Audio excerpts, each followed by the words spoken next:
Yo, what's up, GG Nation, GG Legion? It's your fella again, Straussman, the GG, and welcome to the Avengers Infinity War Spoilercast.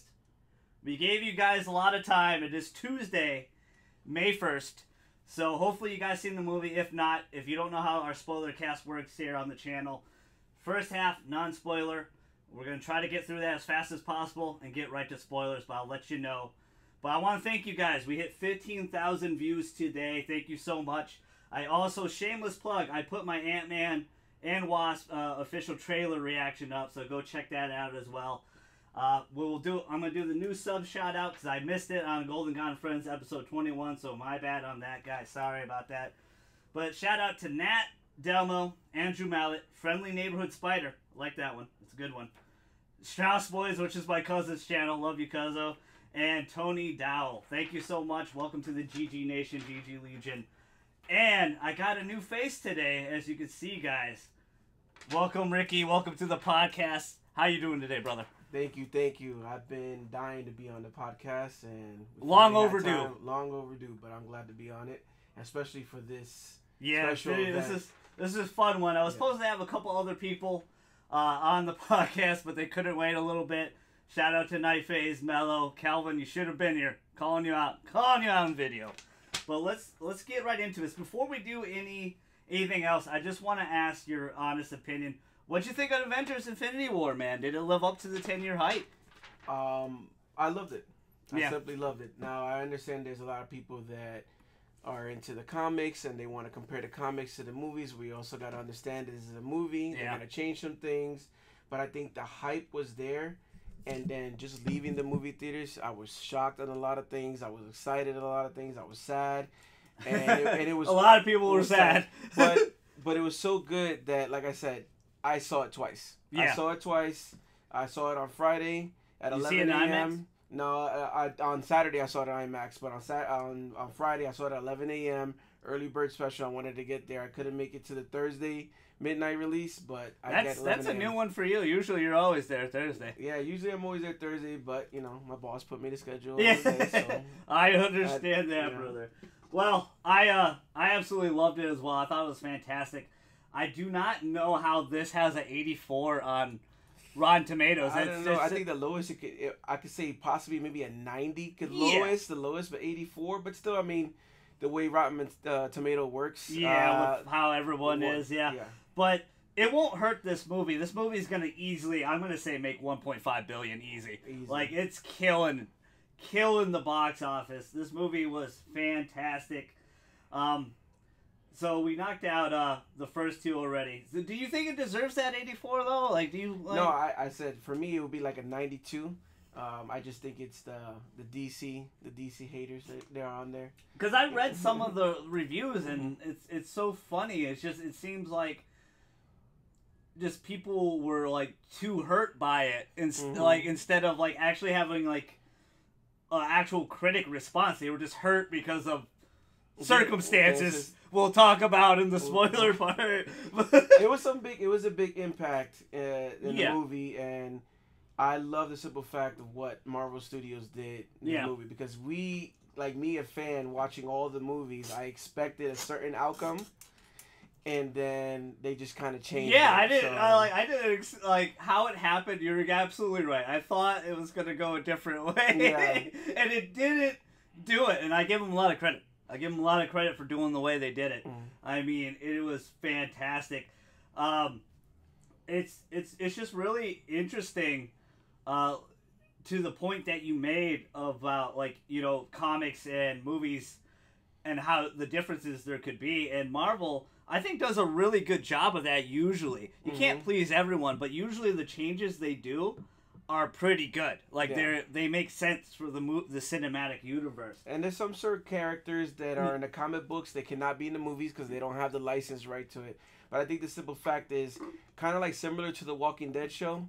Another comic book reference is that, you know, you did something in the comic books, and then if you had an opportunity to tweak it, you have this opportunity now in the show in Walking Dead, but now in the movie the same thing is like maybe we could do this a little bit different, but they still pay homage to the comic books, and which that's what I appreciate, the simple fact that if you're a comic book fan of Marvel, you're gonna be excited about this movie, and then if you're just a movie fan, you're gonna be excited about the outcome as well. Yeah, it did not feel like 2.5 hours at all. They could easily went 3. This was just non-stop. Like, it felt like, you know, from different areas that they went for and different stages, it just kept on going nonstop. I was not bored. I was on the edge of my seat, and then it just seemed like, what else is gonna happen? Like, once one scene ended, I was like, oh my god, and then here comes another scene, and then I'm like, oh my god, and here comes another scene. I'm like, oh my god, like, I'm like, what's going on? So, here? without any spoilers, how impactful was the story to you? Did it really hit you hard?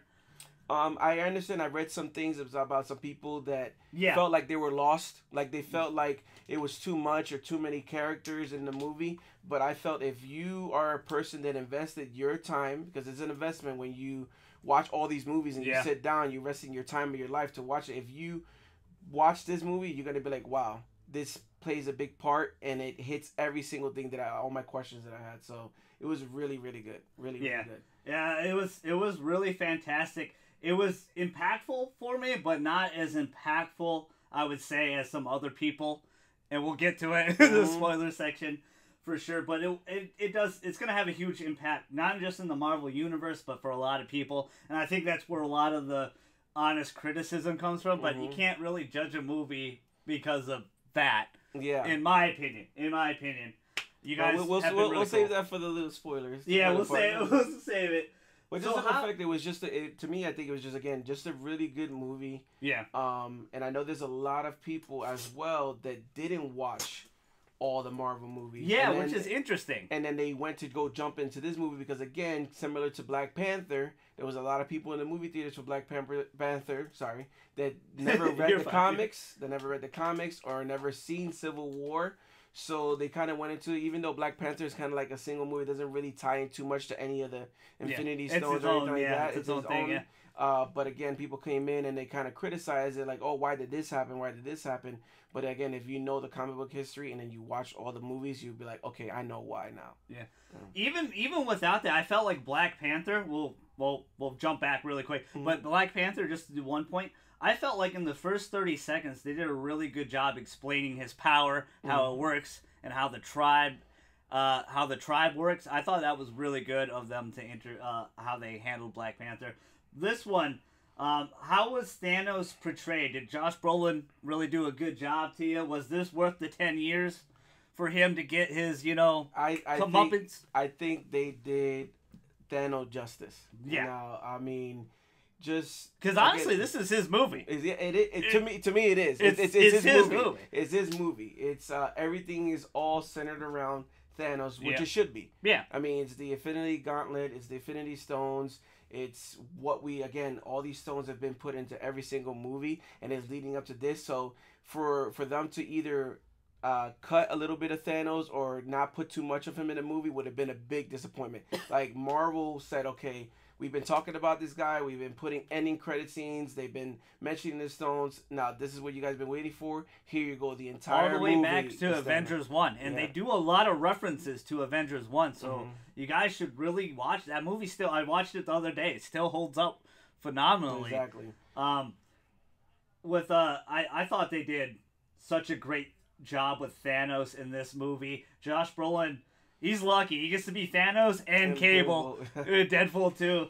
He did such a great job, and you could tell how much they improved the CGI on Thanos. Man. And there was a lot of bad criticism when they first came out with like little bits of Thanos, and they're like, "Oh, he looks bad." But I mean, it actually felt in the movie that with the CGI, like Thanos looks real, and how intimidating he is. How tall and big and muscular. They did his arms, his legs, the height. They had everything justice. Like, it all came out. Yeah. And again, like, man. And it's crazy. Honestly, it's his movie, and it's a heist movie. He's getting all the Infinity Stones.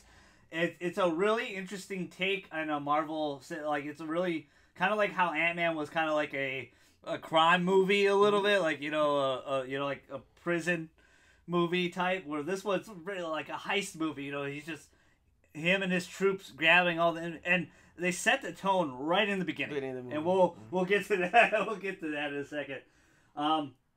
A lot of great one-liners. Nice balance of... Was this a nice balance of seriousness and comedy to you? Yes, so that was another concern of mine. I know, for those of you, Thor Ragnarok was a great movie. Okay, I like Thor Ragnarok, and I like the way what they did to Thor and kind of changed him up, because he was kind of dry. Yeah, they really improved him.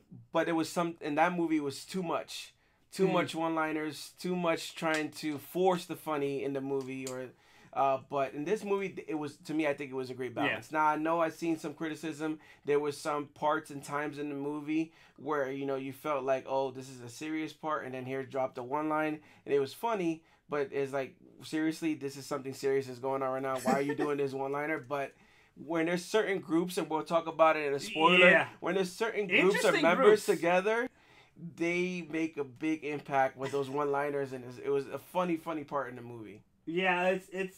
I think they did a really good job with the balance. There was a nice amount of funny moments and a nice amount of serious moments. Honestly, a lot of serious moments in this movie. Right from the beginning. Darker than I thought it probably would be, and maybe that's why Marvel fans maybe not so used to it, because a lot of the DC movies are pretty dark. Besides Wonder Woman, which was a brilliant, amazing movie.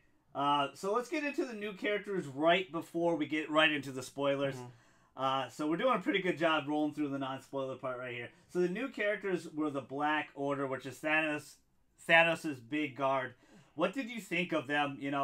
Cole Obsidian, Ebony Maw, Proxima Midnight, Corvus Glaive. What do you think of the four kiddos? Okay, so I know. So when it comes to what's her name? Proxima Midnight. Yeah. Her kind of CGI, you could tell a little bit, wasn't really that good. Ebony Maw, to me, I think stands out from the whole group. For me, I feel like Ebony Maw is like the right hand man of Thanos. He was, for sure. But just his character, just the way he talks from head to toe, the way he's dressed, is just like, wow. Like the children of Thanos, Black Order, like we felt it there. They definitely played a big presence in that movie. Yeah, and it was great to see all of them. And what was it, Cole Obsidian? Yeah, that Black Dwarf in the comics, but they changed it in here. Obviously, they're not referencing a Black Dwarf, guys. Come on. Yeah, But they changed it in here, and he was kind of like their Hulk, like their big Hulk guy. Yeah, like the enforcer. Like it's like, go do this, and he had that big, huge axe. It was crazy. Yeah.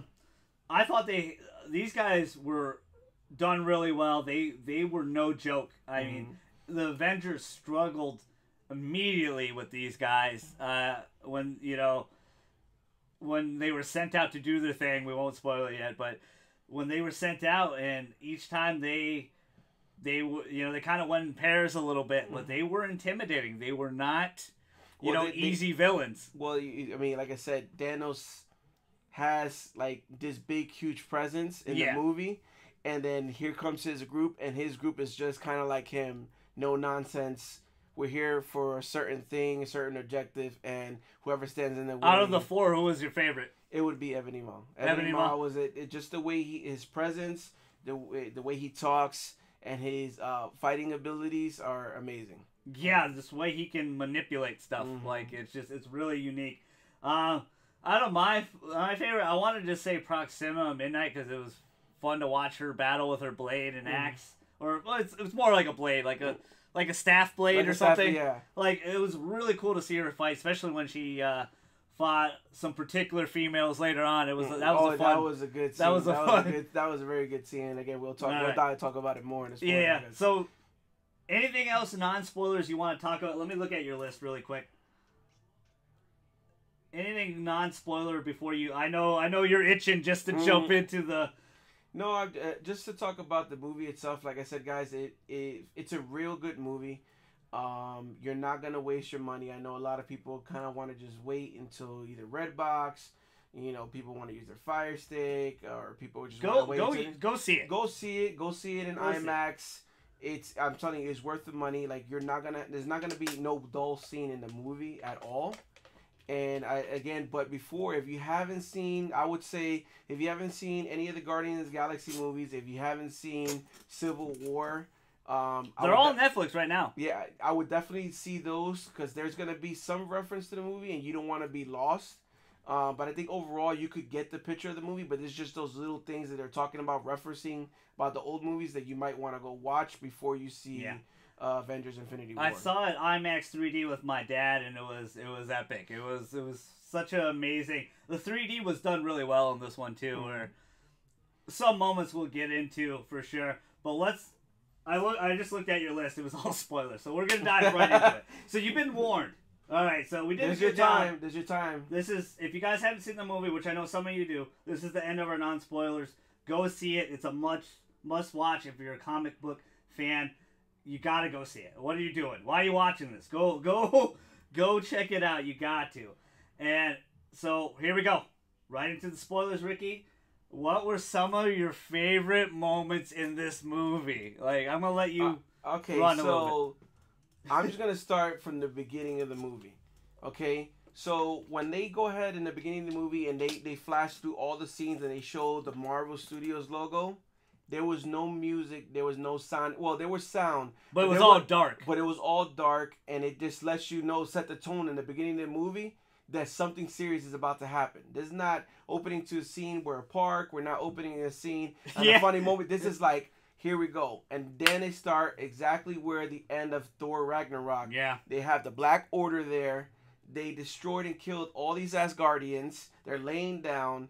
And you see the Black Order and Ebony Maw's talking, basically saying, thank you for your sacrificing yourself. The way he was like their preacher. It was like a poet. A poet. Like, he had this speech that basically you dying is sacrificing yourself to Thanos. Yeah. And then they open up to Thanos basically holding Thor. Thor's beaten, holding his head and asking for the Tesseract. Okay? Yeah. They're asking for it.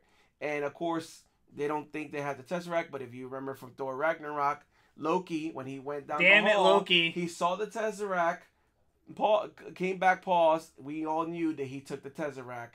Again, he denied it. He denied it. He didn't have the Tesseract, and he basically said, I'm going to kill your brother Thor unless you give me the Tesseract.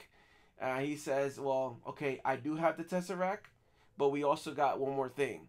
This was the best part for me. Well, the beginning part. He says, we also have a Hulk, and out of nowhere comes Hulk and starts beating the crap out of Thanos. And I was like, I was already screaming at that time. I was like, wow, this is crazy, because I didn't know we were going to see. It was a good opening moment. We didn't know we were going to see Thor versus Thanos. Yeah. I mean, sorry, Hulk versus Thanos. We didn't know that, but right in the beginning of the movie, and then all of a sudden, like, the Black Order, Ebony Maw tells him, chill, guys, relax, let Thanos have his fun. And I was like, what? And then Thanos is like, pretty much, are you done, Hulk? And then he kicks the crap. Like, he does some, like, UFC, Muay Thai, knee to the face, picks him up and slams him. Slams him, and I was like, wow. And I'm like, if you would just say pause and cut, I was like, that's the way you're going to start the movie? Amazing. One of my favorite, we'll go back and forth. One of my favorite moments is Doctor Strange and Tony Stark.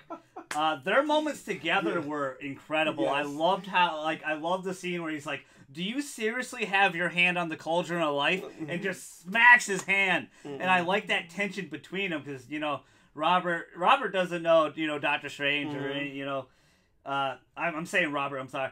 Tony Stark, Iron Man doesn't know who Doctor Strange is. And he's like, hey, I'm like, the Avengers are gone, but I'm like the leader here. We got to keep going here. And then that's when, like, Ebony Maw and Cole Obsidian show up. And he's like, you got to go, Squidward. Earth is closed. But I like the simple fact. Okay, so in that scene that he's talking about, he's telling Squidward. So if you would go ahead, there's a picture on Instagram. If you look at Squidward and you look at Ebony Maw, it's kind of like they look similar. Yeah, so that's a funny part. But then he also tells Hulk, like, come on, let's go. We need you. Bring the green guy out. And Hulk is like struggling, or Bruce Banner is struggling to try to transform into the Hulk. You see his face get green. You see veins, but he just can't do it. He doesn't know the reason why. And Tony's line is like, you're embarrassing me in front of the magicians.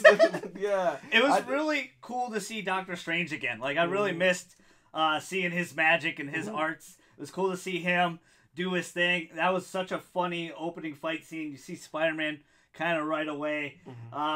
Another one of my favorite moments is when after that scene with Thanos and Thor, you know, where he throws Thor out of the ship, and the Guardians pick him up, and they're like all massaging him, and you know, he's like, Star-Lord's getting jealous. He's like, this is what a man looks like. Yeah. He goes, I think he says, he's like an angel mixed with something. Yeah, something like that. He's an angel mixed with, I forgot what Drax says. He's like, you're a dude. This is a guy. Like, this is a man. Like, you know. And it's Gamora's like, stop feeling him up. Yeah, stop feeling him up. And then he says, Rocket says, you're one sandwich away from being fat. And then everybody pretty much agrees with Rocket. And Drax is like, he's like looking at his neck. And I mean, again, I understand a lot of people don't want so much one-liners, but again, Guardians is known for that. Yeah, it is. And Drax and Guardians too, Drax stole the show for me. Like, he all was his the lines. best. Out of everybody, you think Bradley Cooper or, you know, Chris Pratt would have the best one? He had the best one-liners in Guardians too. Well, there is one where now you're dealing with teenage Groot. Yeah. And he's playing this game in the back, and this is like the scene before Thor lands on their ship. Yeah. You know, he's playing, and they're telling him to, you know, focus and all that stuff. And he says, I am Groot, but like when kind of attitude, and they're like, whoa, watch your language. He goes, look at the acorns on this guy. You know, and I love where I love this pairing with Rocket and Thor and Groot. It was really interesting. Goodness. And I love where he's like, you speak Groot? He goes, yeah, it was like a requisite or something like that. Yeah, prerequisite for one of his schools. Yeah, that's what I was. It was super funny. And well, I like that Thor called him Rabbit. So it's it's so funny that they called Rocket Rabbit. Yeah. In this movie, and then Trash Panda. Panda, yeah, Trash Panda. And then the other one was a dog. Can I pet your dog? And Guardians 2, can I pet your dog? And Drax is like, yeah. Another really funny moment is, you know, Gamora and well, it's a super serious moment. Gamora and Star-Lord, you know, they're really talking this out because she's really worried. You know, Thanos already has 2 Infinity Stones. He beat the hell out of Thor, and she's like, well, swear on your mom's life that you won't go. Like, if he gets me, you kill me. Yeah. And that was a big a piece of the movie where she's like telling him, like, because there's something that she knows. Yeah. She's something that she knows, and she's telling Star-Lord, promise me, if Thanos gets a hold of me, swear on your mom. Swear on your mom that you're gonna kill me. Yeah. And he goes, I swear. And then, of course, that brings a little kiss. But I love when the camera pans over to who? Drax. All of a sudden, well, there's a kiss, and then you hear, like, a little crunch. And in the beginning, at first, I thought it was somebody, like, eating popcorn next to me. And then they cut to the scene, and it's Drax standing there. How long you been standing there? An hour. He was standing there for an hour. I laughed just being so the hard. biggest creepo. And he's eating like these little corn nuts or something. What it is, and he said that that he could be unseen. Yeah, he's so stealthy. And he's like eating the nuts like this. And Mantis comes out and she's like, "Hi, Drax," and he's like, "Damn it!" and he just walks off. You got any other moments before we go to our shocking moment? Another moment. Let's see. There's so many moments. There's so many great moments in this. Okay, so well. We're gonna talk about the Soul Stone. Yeah. Is that considered the shocking moment? Because there was something that happened there that was pretty shocking. Oh yeah, there's a lot of shocking moments. Okay, you can talk for sure. I'm gonna hold that for the shocking moments. Good it is, because I was not expecting that. Yeah. It was interesting. No, but I think so then the other cool part is that we finally we've seen it a little bit in but I believe it was called Civil War. Yeah, Civil War. We've seen Scarlet Witch and Vision, because we all know in the comics that they have a romance together. So we saw skin now. Yeah, so we saw a little bit, and then so a couple of things. And again, this is my first time being on YouTube, my first time doing a review. But just a spoiler. We're just talking. You don't got to review stuff like that. We're just having fun. But this is my first time doing that. But I actually watch a lot of spoilers online and reviews on YouTube. So Scarlet Witch, her accent disappeared.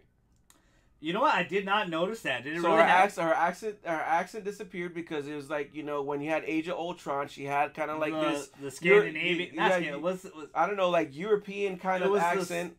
What was that called again? I just watched Avengers 2 too, and I keep forgetting where they're from, like Slovakia or something like that. Something like that. But her accent's gone, Yeah. and then all of a sudden they show Vision in the movie with skin. Yeah. Which again was not explained. It just cut to the scene. Scarlet Witch in the bed, no accent. Vision sitting in the window. Vision saying that he needs to go somewhere. So they have their little romance, and then all of a sudden you see Proxima Midnight, and you see Grave. Was it Grave? Chorus Grave. They both show up, and that fighting scene was pretty epic. And then Vision gets, you know, kind of stabbed. And then all of a sudden, he gets messed up. He gets messed up. So like we're thinking like, oh, He's done, right? This is how, because we always see that scene in the trailer where you see Vision laid out and he's getting the little he's getting his Infinity Stone. Yeah, ripped out. And then all of a sudden, here comes Captain America, Falcon, and Black Widow. The intro scenes for everybody were epic in this movie. When Tony puts on his new suit, where he's just like boop, and it's just like, oh, nanotech, you like it? Like you said, where Proxima's looking at the train and like, what the hell is that? And then it's Cap, you know, bearded Cap, showing up with Scarlet Witch and Falcon, and they beat the hell out of Proxima Midnight. Let's go to our shocking moments. Or do you want to talk about the pairings first? Oh, we could talk about whatever you want. Whatever you want. Okay, let's go to our shocking moments, because this is what I want to see. What in your mind? What was like one of the biggest shocking moments for you? So, similar to like WWE, you know, or WWF, right? Yeah, you know how when they used to bring back people, like, you know, we thought a wrestler was done, we thought a wrestler was retired or something. Yeah, we haven't seen this guy in a while. We haven't seen this guy in a long time. I want to say like, let's see, maybe like Cap 1, like 14 movies ago or whatever. Yeah. But Cap 1. Red Skull appears where the Soul Stone is. That was a what the moment. That was epic. Yeah. I was like, wow, he's back. Like, yes. Like, did you think it was Hugo though? No, I felt it was a little bit different, and I found out. I did some research afterwards. It's not Hugo. Because even though it sounds similar to him, it just seemed like it wasn't him. Like his voice. To me, I thought it was, and then I looked it up, and I'm like, oh, okay, it was. I believe it's a guy that played Aaron on The Walking Dead. I don't know the actor's name. Yeah, he is on The Walking Dead. Yes. But Aaron, I believe, is his name on the show Walking Dead.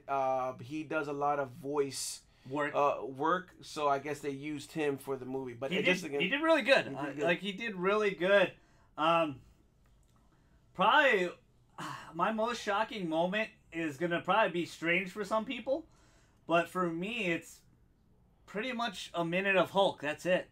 There's no more Hulk. Hulk got so shook by Thanos, like you said, Thanos whooping his ass, that he did not want to appear in the rest of the movie. And to their credit, they changed the trailer, because in the trailer, when in the Wakanda battle with all those monsters attacking him in the Iron Man suit or the Hulkbuster, he rips out of that in the trailer. At least you think he's going to do that in the trailer, but he never reappears in this movie at all. And that is so funny, because that was my most shocking moment. I'm a big Funko collector. Yeah, so I collect Funko Pops. He got me into this. So you see them right here. So GameStop has an exclusive right now, which is the Hulkbuster, Hulk busting out of it. And it's a GameStop exclusive, and it surfaced about maybe the day of the movie or the day before the movie came out. It surfaced online in Canada, and people were like, wow, that's a spoiler right there. So that basically says that Banner's inside the Hulkbuster, which we kind of knew from Lego. Shout out to Lego for ruining some of that. Yeah. For ruining, they have a tendency of doing that. Lego ruined it because they said Banner goes inside the Hulkbuster. So we knew that he was going to be in the Hulkbuster, but we didn't know if he was going to bust out of it or not. And then there's that trailer where you see all of them running together, and you see the Hulk in the background running. Yes, you're right, yeah. And that didn't happen. No, so they changed it. It was a shocking. That's a shocking moment for you. It was a disappointing moment to me. Yeah. Because I felt like, and I understand maybe they want to give more of Mark Ruffalo an opportunity to continue acting as himself versus just having a couple minutes as Banner and then all Hulk. But again, it was very disappointing because I wanted Hulk to have. Me too. I was really shocked. I thought he would appear at the end of the movie, though. I thought he would come back, But he clearly got shook from Thanos, and I think they wanted to explore that, how intimidating Thanos was. That, he couldn't, he didn't want to fight. But he'll be back in Avengers. You'll probably see a lot of them in Avengers 4. He was definitely scared because... So in that scene where I said where Thanos in the beginning slams him down... Right? I can't remember the name of Thor's best friend, the one that's able to teleport. He has the sword. He's able to teleport him to anywhere. What you're talking about, yeah. I can't remember his name, but before he passed away or before he was going to die, he teleported Hulk. And the thing is, he teleported Idris Elba's character, Heimdall. Okay, yeah. So he teleported him to Earth to basically warn, like they needed somebody because he didn't know. He knew he was gonna die because he was already he gave his life up. Basically, either he was paralyzed, he wasn't moving in the ground. So and he thought Thor was gonna die, and Loki, Well, before we get into the deaths, let's just but Loki. So then I want to ask you a question about that first before we get into the deaths. So they send Hulk, and then Hulk lands on Doctor Strange. House and he was shook. He landed and he just kept on saying Thanos is coming, and I was like, wow, he was really scared. And he even when he saw Tony, I can see why that's a huge disappointing moment though, not seeing the Green Machine. And I thought I really thought he would come back at the end of Wakanda battle. Like I really thought it was really interesting how they're kind of portraying. I kind of like that. They're fighting with each other right now, Hulk and Bruce, and he's like, dude, I need you. He's like, no. And he's like, no. And they kind of gloss over. I can understand some of the criticism with some of the pairings, because not everybody, like, I thought they did a really good job giving most people their time to shine, but not everybody's going to get their time to shine. They kind of gloss over the romance we found out, in Avengers 2 with Scarlet, with Vision and Scarlet. No, what's the Scarlet Joe, Black Widow and Hulk. Yeah, okay. And he's like, "Hey, I'm back." Pretty much like, "Hey, I'm and here." And she's like, "Hi." They don't the really funny part again, one-liner. Yeah. Falcon. He's like, "This is awkward." And he's like rolling his eyes like this way, like, "Oh Lord."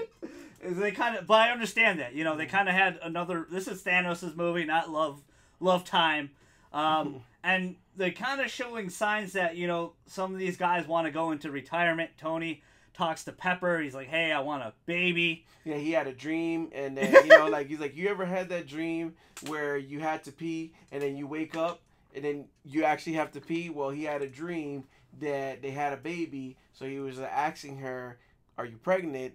And then all of a sudden, Doctor Strange shows up. Yeah, he just comes out of nowhere. Yeah, he's like, "Sorry, Mr. Stark, I have to talk to you there." So let's get into the deaths. Before we get into it though, who did you think was gonna die? So right before you even saw the movie, who you thought was gonna die? So and a lot of people would be like, really? Did you think that? The way that I thought that she would die, was different. But I thought Nebula was gonna die because in this movie I thought none of the main characters, none of the main people would die. I thought it would just be side people. So I predicted Loki. Yeah. I predicted Nebula and Gamora. Those were my three that I thought they were going to die. That was it? You only those three? I just predicted those three were going to die. I didn't think any of the main people would die. I don't know, because I don't remember seeing them, but did Valkyrie and Korg die? And that's the thing. They talked about Valkyrie and Korg. They were not showing up in the movie, so we don't know if they died or not. Because I gotta go back and watch the movie because I don't remember them in the beginning seeing them lying around or anything. Nothing. And that's what a lot of people were talking about afterwards as well. Where's Valkyrie? Where was Valkyrie? Yeah, where's the best character of all? Korg. We don't. Korg. Oh, hey, fella, I'm Rock. I'm a Rock. Yeah, Korg was pretty funny, but I think maybe I don't know if they left in a separate pod ship to kind of warn people about Thanos. We don't know what's up in the air. That's what a lot of people are thinking, though, that some of the Asgardians escaped. Yeah, because they knew something bad was going to happen, so it's kind of like, okay, let's let some of these So who I thought was going to die? This is what I thought. I thought they were going to start the movie out with Loki dying. I just figured nothing wrong. I love Tom Hiddleston so much. such an amazing actor, and he was the best MCU villain for a long time. But I feel like Loki has gone as far as he can go. There's nothing they can do with the character anymore. Where they did such a great thing with Thor and Ragnarok. He evolved. He becomes such a better character in a lot of people's eyes. He's not, like you said, dry anymore. He's much more of an evolved person, you know, without Mjolnir. And, you know, him having, they changed it a little bit. He has the power within him now instead of, you know, having the power within the hammer like it was in the comics. But I felt like, you know, they did what they could with Loki. So I was like, all right, they're going to get rid of Loki. I thought they would get rid of one of the big two, or big three, I guess. You know, either Thor, Cap, or Iron Man. I thought they were going to get one of them. Like, either my choice was probably going to be Iron Man. I think they were going to kill him. And then I felt like they were going to kill some of the Guardians, but not like Star-Lord. Nothing big. Not going to kill Spider-Man. You know, Black Panther. There's a Spider-Man 2 Homecoming down the line. So they're not going to kill him. They're not going to kill anybody big. I expected Hawkeye, Falcon, you know, Vision, of course. He has to die. Scarlet Witch. I expected those characters to die. So now that we saw the movie, how'd you feel about the Marvel reset, aka the major deaths in the movie? How do you feel about it? So one, okay. So one. We were right in the beginning, though. Loki got croaked right from the get-go. Yeah. So one, it was shocking, in a sense that wow, they got rid of all these characters. Yeah. Okay. But then, after I was like, wow, I was shocked. Gave myself a couple seconds, and I was like, they're gonna come back because we still haven't seen Black Panther 2. Black Panther 3. We still haven't seen Doctor Strange 2, Doctor Strange 3. They're still Homecoming, so we know they're coming back. Yeah. And that's the simple fact is that how are they going to come back in this movie? But it was pretty shocking. But it also was like, yes, Marvel, thank you. You didn't cut corners. They did the snap. Yeah. And exactly. They did. Like, there's a point in the movie where Thor gets another eye, which is pretty cool. I was not expecting that.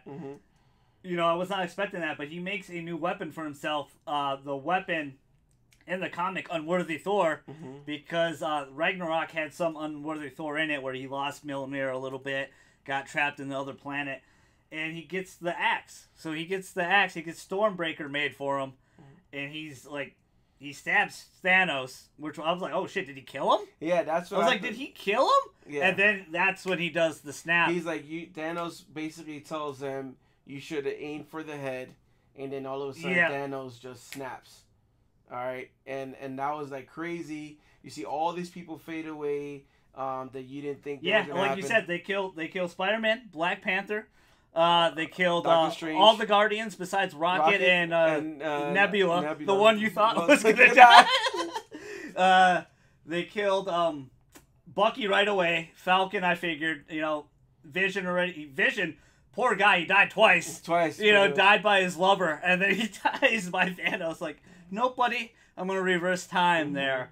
And he rips the skull out of there. But Scarlet Witch goes, you know, we already said Black Panther, right? They killed Black. You talk about Spider-Man. They killed Spider-Man, which I was like, you bastards. He's my favorite character. Him and Wolverine are my two favorite characters. And I was like, wow. But I had the same feeling you did. I'm like, they're coming back. They're coming back, man. Like, we already know there's a Homecoming too, unless, hey, breaking news, the GG is the new Spider-Man. The new Spider-Man. Then I guess I'm your fat psychic then. You're my Ned. Yes. You're my Ned. But really interesting. I'm shocked they pulled that punches, but I know they're going to come back. So you already explained like how impactful they are. If they were really impactful, like how impactful was it for you with those deaths? Were you like, oh, But you already said they're coming back. I feel absolutely the same way. But again, I think people around me though were like, "Oh, they're crying." You know, there were some tears in the movie theater, and you know, and I kind of looked to the side and said, "You know, they're coming back, right?" But they have to. It was a shocking moment. So it. But there's a few that won't come back. Yes. What are the three? So again, you have Loki that died in the beginning of the movie. You have Gamora that died. Gamora ain't coming back. Which that's how you get the Soul Stone. So pretty much Thanos They do a really good job humanizing Thanos in this. You really feel for him. Out of the two daughters, he hates Nebula, loves Gamora. He really loves her, but Red Skull is like, for the Soul Stone, you got to make a sacrifice. And then you see a tear from Thanos. I'm like, this guy's crying, and she's like, "You're fake. You're fake." And she's like, well, first she was excited because you had to sacrifice something that you love. So you don't love anything. She don't love anything. He turns around with a big tear, and then Red Skull, she's like, Red Skull, it's not for him. It's not for. It's like it's not for him. It's for you. Yeah, pretty much. So those two aren't coming back, and who else? Who's the other one? Vision. Vision. Or do you think Shuri? Do you think Shuri's gonna implant the AI in him again? That's what somebody was saying. That the simple fact that she was doing all this research and all that stuff, maybe she has a backup of Vision. Because basically it was Jarvis. It was put in, but the Infinity Stone made him powerful. And so that could be a possibility. He comes back, but the simple fact. So, if for those of you that didn't see the movie or did see the movie, sorry, you saw that Scarlet Witch, she basically used all her power to destroy the Mind Stone, and Thanos showed up with the gauntlet, missing, and then he did the Time Stone and said, "Whoop!" and rewinded right back. Then it was so crazy. He picks up Vision and just goes effortlessly. It took him 2 seconds to dig right in there and just rip that stone out. What the Black Order? Are they dead for real? We forgot to talk about them. No, the Black Order did die in the movie. I think they're dead for real, man. But my thing is Thanos is gonna bring them back. Is Thanos gonna? The only one that didn't die was probably Corvus, right? Because he was in the ship. He was in the ship, so we don't know if he's dead or not. Ebony Maw died for sure. Died for sure. He's gone. Did he? I mean, he did. He got sucked out of. He sucked out of space, and he did have like the thing kind of with Yondu. He could just be frozen, like you said. He could be frozen. We don't know. But Proxima Midnight definitely got ran over because we saw like that purplish, bloodish, whatever. The Black Dwarf, Cole Obsidian, he's dead for sure. He went through the barrier. Done. Done. Rip. So he's gone for sure. There was some let's talk about, before we continue, there was some interesting omissions in this movie. There are some characters missing. There is no Ant-Man Wasp, which I thought they were going to be in this movie. And as I said earlier, the new trailer dropped. Go check it out. Go check out my reaction. Shameless plug. Hawkeye. No Hawkeye. But they kind of mentioned... They mentioned him. They mentioned that basically... they just are not getting involved with any of the stuff. They're just doing their own because of their family, their family and all that stuff. My prediction, right, with the Ant-Man and Wasp, because a lot of people are saying, okay, this makes no sense. It's before Infinity War. It's before Infinity War, so why is Ant-Man? So what I think is that obviously it's gonna be kind of like a standalone movie. It's Ant-Man and Wasp, but I feel either in the ending credits or the end of the movie, either Ant-Man or Wasp fade away. One of the characters fade away. And that kind of times in because then maybe Ant-Man joins the rest of the people that are still alive and be like, yo, we want, like, he maybe be talking to Wasp, and then Wasp just fades away. And he's like, what's going on? And then he kind of contacts with everybody else. And he goes, yeah, Thanos. And he's probably wondering who's Thanos. So I think maybe that could kind of tie in some sense of the movie. Were you shocked they didn't kill Cap or Iron Man? You figured one of them was gone. That's one of the things that I said. Like, we all predicted a certain outcome in the movie. I predicted either Captain America, Iron Man, or maybe even all of the OGs. Yeah, were gonna die. I thought they were gonna pass it on to the new guys. But then at the end of the movie, again, only the OGs are standing with Rocket. OGs, and I think that was a pretty cool thing that wanted to surprise everybody, and then just said, you know what, we're gonna give this last film to the old Avengers group.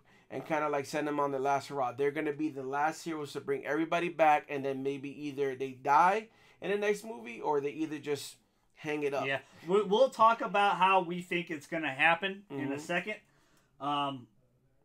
Were you satisfied with the ending of this movie?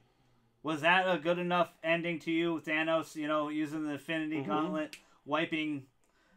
This was also really strange for Marvel. There was only one extra credit scene.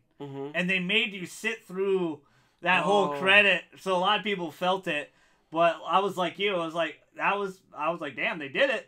But I was like, all right, cool. Like, I respect it. But like I said, I knew they were coming back. I felt like those guys were coming back. I kind of felt they did that on purpose because usually what they do is a mid-credit scene, and then sometimes they'll do an end scene. Yeah. I think they just wanted you to go through all the credits sit through it, feel it. Feel the emotion, feel like, what the F just happened? What did I watch? How did they end it this way? This is crazy. Did you see what I see? Like, kind of just talking, and then because everybody was like, "Oh shit!" Like, did that happen? But to answer your question, I felt that they did a good job because originally, if everybody remembers, it was supposed to be called Avengers Infinity Stone Part 1. Yeah, it was supposed and to be Infinity 2. Stone Part 2.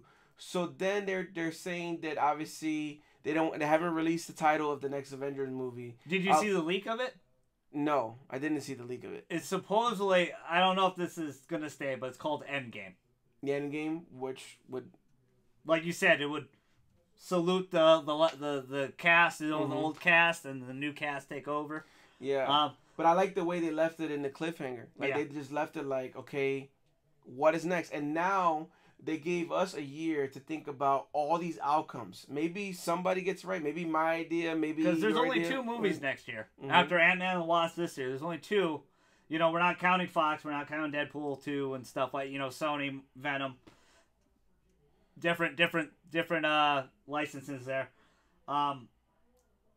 So there's only Captain Marvel and Avengers 4, you know, next year. We'll talk about how they're going to change, what we think they're going to change there. But for me, I'll answer my own question too. I thought it was a great ending. I think that was a great shocker to, you know, because they kind of changed what the Infinity Gauntlet kind of did, because Thanos' whole purpose in this movie is he wanted to reset the universe. Pretty much, too many people are living. It's overcrowded.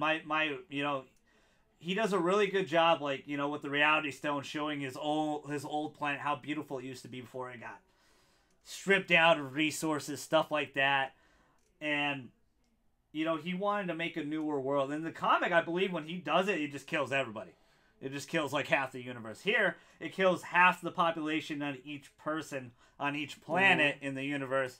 So humanity can kind of reset. And like you said, you know, you saw that sunset, he kind of almost smiled a little bit. You know, he's like, like I kind of did it. Because I don't think he's dead. I think he's coming back for the next movie. Mm-hmm. I think definitely they can't. I don't think they could. You know, to me, I think it would be disappointing if they did Avengers 4 and Thanos has a small role, like they killed right in the beginning or something, and that's it. I feel like that would be kind of disappointing.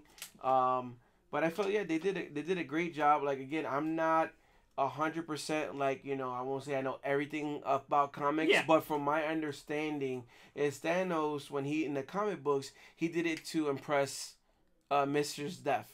Okay? That was the point. They love each other. They did the love, or he loves her and she kind of like they were just messing around, cold shoulder kind of deal. Yeah. So he did the little snap and get rid of half of the universe to impress her. Yeah. Versus this point, and a lot of people they like you said, they humanize Thanos to the point where he actually makes some sense. Like, you know, overpopulation.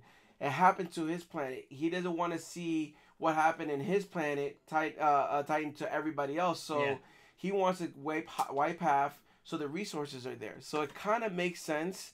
And I believe he talked about in the movie that he wanted to have, you know, random selection, and he brought it to his attention to his planet. Yeah.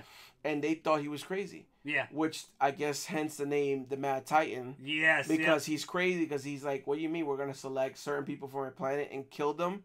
Yeah, to help keep our resources, to help save our planet, but nobody listened to him. So. And he was pretty fair about it. Like, he didn't just kill all the poor people. He killed, but like the Infinity, the snap killed just half. Just whoever was supposed to go had to go, and it was 90% of the Marvel cast that had to go.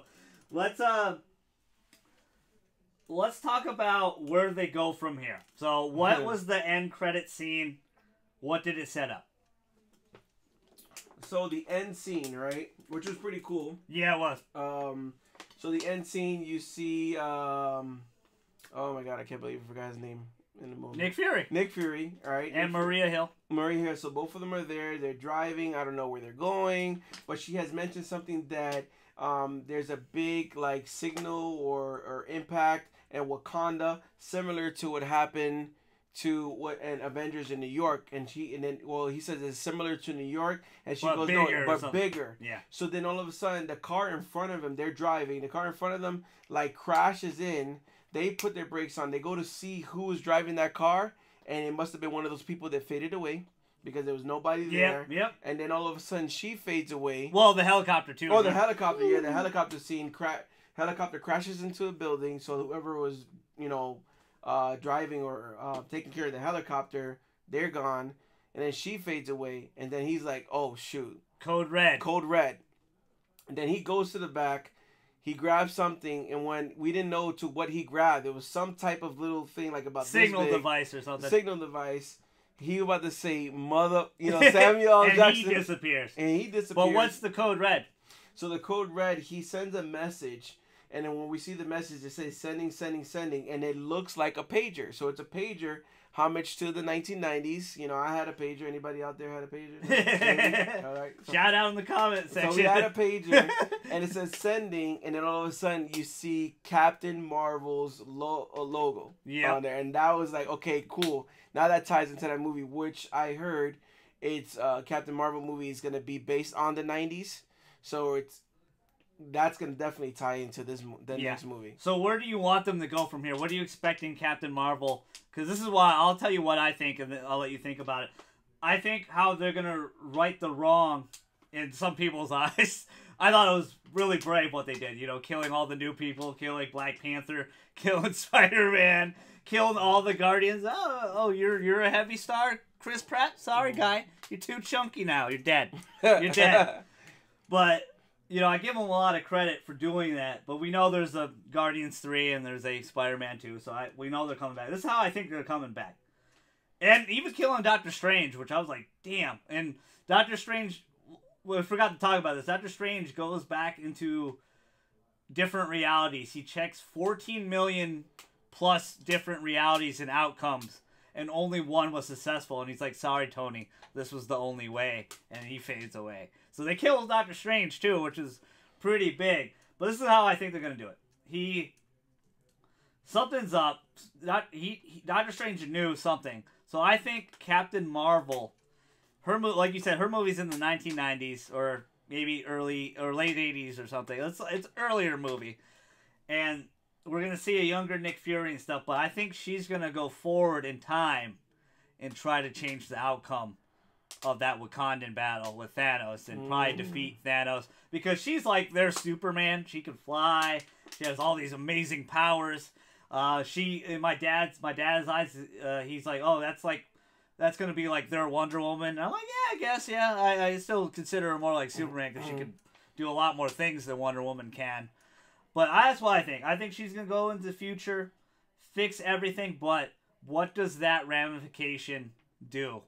Because when you change the timeline, something's still gonna happen. Who's gonna die? Is it Cap? Is it all the old crew?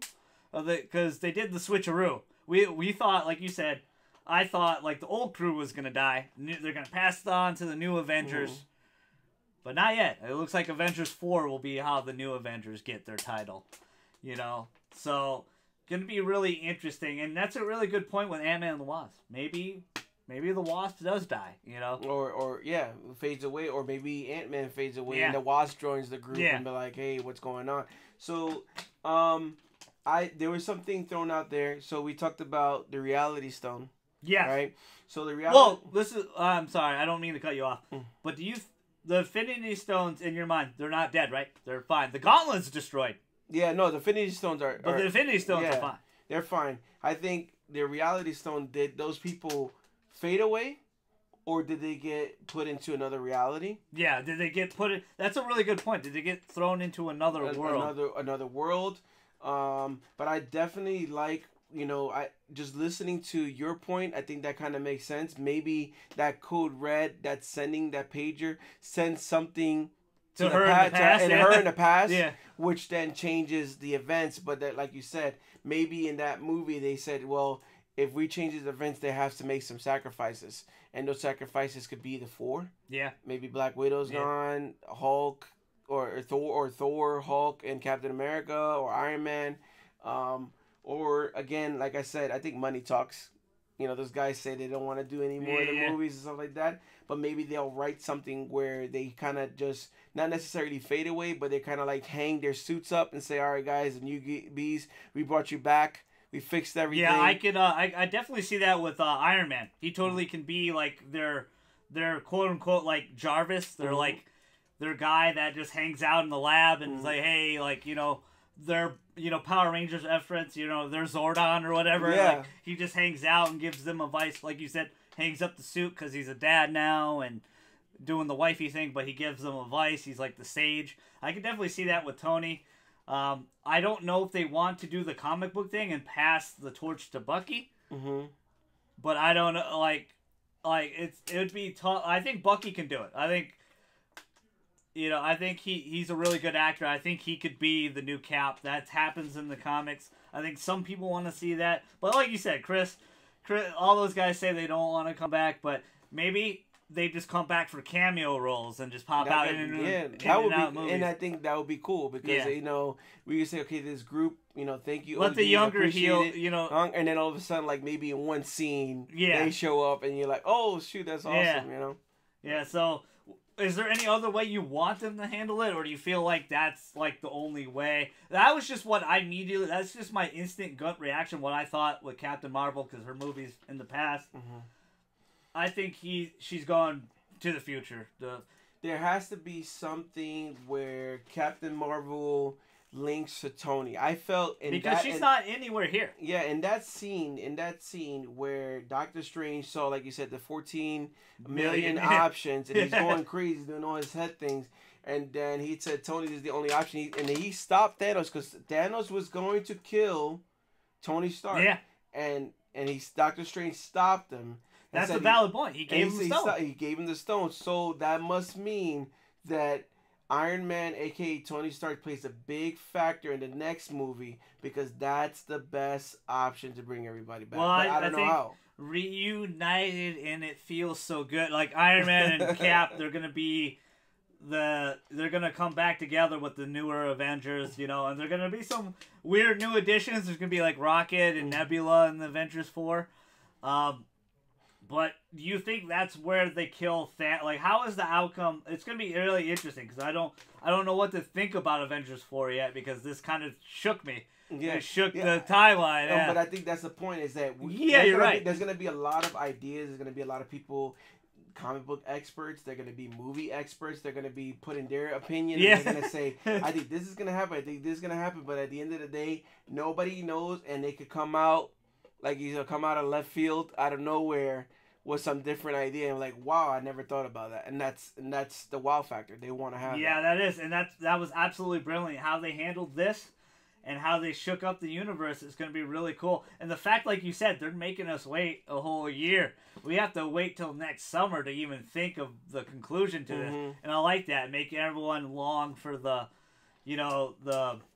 mourn for those heroes because they did not hold back. They did a really good job, killing the big ones, even the ones you didn't expect to be killed. And then of course, right now we're in the Infinity War, and kind of like excitement. By the way, this is all Phase 3 still.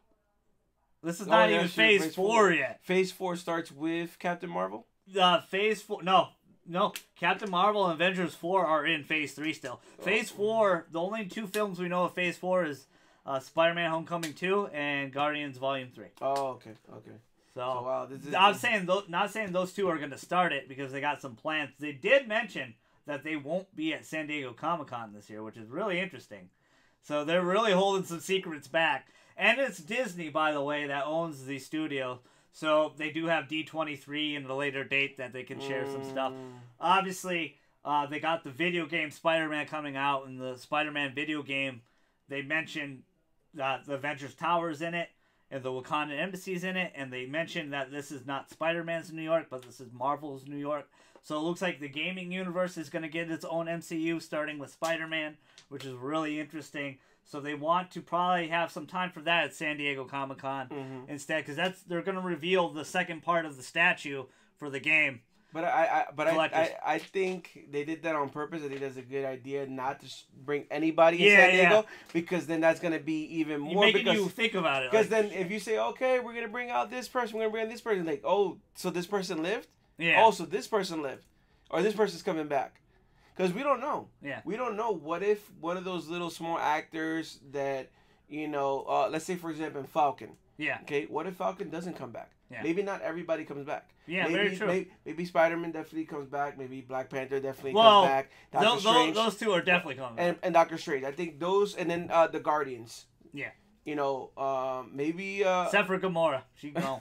She gone. She gone. She gone. Loki's gone. I don't know, unless they do the whole Valhalla thing. Hell thing, and but I think he's done. Like, love you, Tom. I know you're a fan of the podcast, but I'm not hating on you. I'm just saying, I just think Marvel needs to put you in a better direction. It's kind of the same. Well, I mean, I felt like you said in the beginning. I think they did all they could do with Loki. Yeah, I know the Loki fans are gonna hate that. The comic book Loki fans are gonna hate that. But if you've seen, like, Loki was badass. Yeah. In Avengers 1, he was the main villain. Yeah, he was the man. We thought, like, Loki could not be touched. And then as the years go, it just kept on being that Loki was the butt of all the jokes. Like, I mean... Well, yeah, and it was always... It's like, oh, I'm going to help you out. But not really. But I might betray you later. And he does, he does that. But he did evolve, in Ragnarok. He helped out and he tried to save his brother here. But... It had to happen. It was time, I think. I think it was just time to move on from him. And he's such a great actor. He's such talent. Doesn't mean he can't come back in like a Vision or anything like that. Where maybe Thor is so haunted by his brother dying again. Technically, that he sees Loki in his head all the time. Something like that. They could always do a cameo like that. But it's just really interesting. It's really interesting what they're going to do with Captain Marvel and Avengers 4, whether it's called Endgame or whatever or not. I like the fact they're kind of skipping out San Diego, letting the game shine a little bit, promote Spider-Man a little bit more, reveal that second half of the statue that I'm going to pay for. Because I'm very, as you guys know, Spider-Man and Wolverine are my favorite. So excited to have a really well dedicated game for him. It looks amazing. It looks so good. It's so really interesting. So any last thoughts, Ricky? Was there anything else that was just, or did you want to read off your list a little bit that you want to talk about? Let's see what I got here on my list. Alright, so let's go. Oh, so Star-Lord. So yeah, the Star-Lord moment. Yeah, so Star-Lord moment. So there's a scene. Ass. Yeah. So there's a scene in the movie where obviously we talked about Gamora. Thanos sacrificed Gamora, something he loved, in order to get the Soul Stone. Then he comes back to his planet, right? And then ambush, sucker. And he's ambushed. Like, you have Spider-Man, you have Doctor Strange, Iron Man, the Guardians with Star-Lord, like they ambushing him. That was a fun pairing together when they all got together and talking. Like, who are you? Who is this? Yeah, it was the plan. My plan is better. And then you have Mantis that jumps on top of Thanos' head and kind of like, how Mantis could control your mind and so they basically got Thanos and Spider-Man almost like completely the gauntlet's almost off, but Star-Lord asks where's Gamora, and he loses it. I mean, obviously, Star-Lord loves Gamora. That's his girl. His girl is dead. So he loses it, and Tony is telling him, calm down, and then he just starts hitting Thanos with his gun on his head, like, what did you do to Gamora? And that kind of messes up the plan, Mantis and messes up the whole plan. So pretty much, I don't want to curse, but Star-Lord fucked it up. Thank you, Star-Lord. You messed it up. So that was one part of the movie. I agree with you for sure. I think he did mess it up, but that was a really touching moment for him, finding out that his lover's gone. He might not even got the booty. So, but his lover's gone. No more funny jokes with Drax, awkwardly standing in the corner. They had another funny scene, by the way, is with Mantis and they're like all huddled up talking, and they're like, "What are those two not like? What are those two doing?" And Mantis is like, "We take names and kick ass." Yeah. And they're like, "Oh no!" He's like, "We kick names and we take ass." Yeah, take so, ass. yeah, they reversed it. Mantis again. I think the group of Mantis and Drax together, they're so funny, man. Their humor is like the best, like that dry humor. Like they're not even trying to be funny at some points, but they're just I give Dave Bautista, because we're WWE fans, but we're not as big as we used to be. Yeah. Like, I don't watch really Raw or SmackDown anymore. I only watched, like, me and this guy only really watched the big four. We watched like SummerSlam, Survivor Series, Royal Rumble, and WrestleMania. That's basically pretty much it. But Dave Bautista, when he got signed on, I'm like, wow, he really got a major role, and man, he really done such a great job. His one-liners are so good, and I love this one in Guardians 2 where she's shaking him. She's like, Drax, wake up, and he's like, whoa. He's like, he's like, no offense, but I like all women with a little bit of meat on the bones, and she's like, no, I don't even. And then he starts, and she's like, wait, what are you talking about? And he starts like, like vomiting, and she's like, what are you doing? And he goes, oh, you're repulsive. Yeah, he's like, I'm visualizing being physical with you. And she goes, I don't even like you that way. I don't even like the thing you are. And he goes, wait, hold on, don't make it personal. When he made it mad personal. Oh my goodness. But the way he treats her, that's just a funny comedy.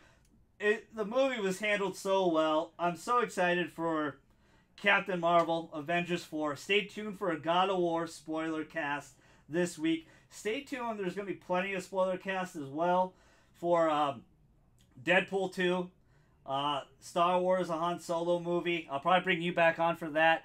It won't be opening day, guys, because MegaCon's opening day, and I'm gonna go have fun at MegaCon with this fella. We're both gonna be. We're gonna go have fun at MegaCon. 4 days. Han Solo can wait. If it was Episode 8, maybe I make an exception for that, but it's not. It's a Han Solo movie, and you guys saw my reactions before, and I'm kind of on it. I don't know. What do you think about it before we get out of here? So one of the things is going into the movie not having high expectations. I agree with you. Okay, don't have high expectations. I know. But what do you think of the actor? What do you think of the trailers? And I think the trailers look good. I think the last trailer I saw in in Infinity War, the trailer they just played there, I like that one a lot better than the Okay, we know that the actor does not look like anything like Harrison Ford. I get it. The hair thing, it bothers people. The hair doesn't look the same. I get it. They're not gonna find an actor that looks exactly like Harrison Ford. I'm just gonna give the movie a chance. I'm a Star Wars fan. I do agree. Me too. I'm a huge Star Wars agree fan. that they're kind of bringing out too many movies. They gotta kind of chill with that. I do want to see the Obi-Wan. I do want to see the Obi-Wan movie. I do want to see that happen, but I feel like it's too much, and I think maybe we need that 2 years. We need that 2 years. That maybe possibly 3-year gap to build the anticipation to go see the movie. My question for you, Ricky, though, is why is Marvel getting away with that? Why is there no Marvel, Too much Marvel movies? Yeah, why is Marvel getting away with movies every year and Star Wars not? Did they just do it wrong? Like, how'd you feel about Episode 8 before? I know it's such a different that's another podcast for another time. But before we leave, what'd you think of Episode, it was 8, right? Yeah. I thought it was alright. I thought it was alright, and me too. I thought it was okay. I get it. You got Disney. You got a new generation. They want that money. You got a new generation. So from if you were to take like a 7-year-old, 8-year-old Ricky and watch the movie, I would have been like, wow, this is the best Star Wars movie ever. Forget about the old ones, Luke Who. Forget about all the old ones. This is the best one. But again, I grew up with the classics. And that's just me. Most of us, but I feel like the classics are better. Yeah, Episode 7 was good, but a lot of people are saying it's just a remake of The New Hope with just new characters. I gave them a pass on that though because I knew that they wanted to prove that they can do Star Wars again. I'm all right, cool. And I liked the risks they took, but there was a lot of parts of the movie that are just like they could have been left out. Like the whole Finn and Rose thing could have just cut that out of the movie. There was no point in that at all. The Mary Poppins, aka with the finger where on my finger, and then she's flying. I thought that was like really. Yeah. But another time. But we'll probably do a MegaCon podcast, and we'll definitely show you some footage of where we're gonna stay. This guy goes all out for MegaCon. You going all out again this year? I'm going all out. I'm trying to not spend that much money. Yeah, this guy, he goes all out. I do have money saved for MegaCon. Me too. I do as well. But I'm also trying to be a little bit more reserved, not spend too much money on autographs. Understanding that these are other humans that I don't need to spend $100 for their autograph or Ricky has a really cool collection of pops, and a lot of them have really cool signatures from really cool people. So this year it's more of a big time celebrity con, like huge celebrities. For me, Jeff Goldblum is. There's not a lot of anime characters, not a lot of video game characters this year for me. So, but there'll probably be a couple photos and stuff I get from. Some of the famous people. Amy Jo Johnson. I'm a big MMPR, Mighty Morphin Power Ranger. Any fans out there? Mighty Morphin Power Rangers. The real one, not the remake, right? Yeah, Amy Jo Johnson. She's coming. She's coming. And not the remake. Well, okay, that's another podcast. That's another podcast. But did you have fun, man? And thank you so much for helping out today. I enjoyed it, and hopefully the fans out there enjoyed me being on here. And go ahead and comment below. Most importantly, what do you guys think of the movie? Tell us what you think. Thank you guys so much for watching the Spoilercast. Thank you guys so much for 15,000 views. When I started this, not even a year ago, I never thought I would have like 90 subs and 15,000 views. It's I'm just a dude that talks to the camera. I need to go outside more. Probably. Well, I mean, if you look at his skin complexion and look at mine. But thank you so much, Ricky. I hope you had a lot of fun on this. We'll bring you on for another podcast. We'll bring you on the official Golden God and Friends podcast. As you guys know, separate show. This is Spoilercast. So I hope Ricky had a blast. Did you have a blast, brother? I do. These pops are here. This is like for the guests. They like to take. Don't you own like 7 of these already? I don't own this one. Really, you don't? No, you didn't get it? I didn't own this one. I did see it, but since I'm on here, guests get to take a pop home. So absolutely. Thank you. Your fellow Strauss fan, the GG, Ricky. Thank you so much, the Dirty Sanchez. We're outie.